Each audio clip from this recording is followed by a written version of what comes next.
Siobhan, thank you so much for joining us today. Hi, thank you. So first of all, you redesigned the library cards, so I think that's kind of the biggest news right now. Right, so it's been 20 years, and we decided to bring back the full library card. You used to only be able to use a key tag. So we have a full library card for adults and a key tag you can also pick up for adults. I love that. I was recently I got my key card fixed, and I was like, it would be easier for me, because I have a big key ring, to just have a card, so I love that. Right, they get really tattered, so people come in often to replace them. Right. Though we still did do a key card for the children's department, so you can still use that if you're a parent.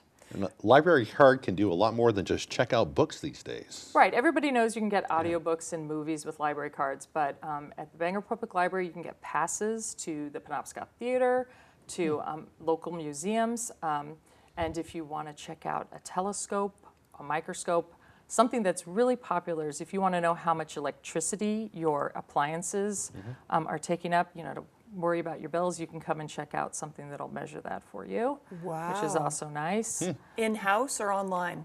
In-house, so come on by and you can check them out just like you'd check out a book. We also have a ukulele, so if you've ever wanted to play the ukulele, now's your chance. Ukulele? That's a cool story for friends. Hey, look what I got with my library card.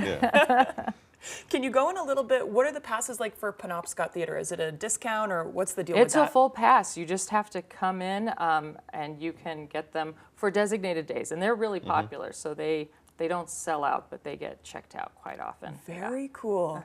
So this isn't just for Bangor residents either, right? I mean, who can get a Bangor Public Library card? People are often shocked to know that anybody in Maine can get a Bangor Public Library card. So even if you're a student at one of the universities, or a temporary resident, or south or north of Bangor, you can get a card.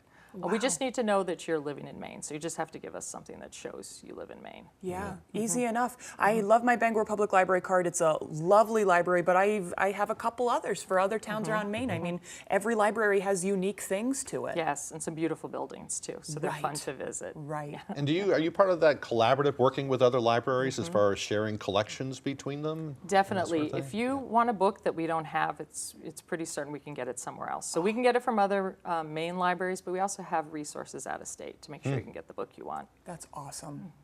Cool. So if people want to learn more, just go to the website or come in maybe? Yeah, you can go to the website, and a new thing that we have on the website is if you need a library card to access some online resources, you can do a temporary 90-day digital-only library card. So that's something new we did for this year too. Yeah, databases can be expensive to use. Yes, they can be very expensive, and if you're desperate to have some streaming content, we're there for you. Yeah, nice. That's awesome. Some of these things are just kind of a sign of how libraries are modernizing, and they really are kind of like the centers of the community in some ways, right? Yes, and that's one of the reasons we have so many programs. We want to bring people in to learn about not just authors, but take some art workshops, take some computer workshops, things like that. As you said, maybe rent a telescope and teach the kids about searching the heavens or something. Right, and then a ukulele. Yeah, right. Sounds great. Sounds like a lot of fun, Siobhan. Thank you very much for joining us this morning. Thank you. Of course.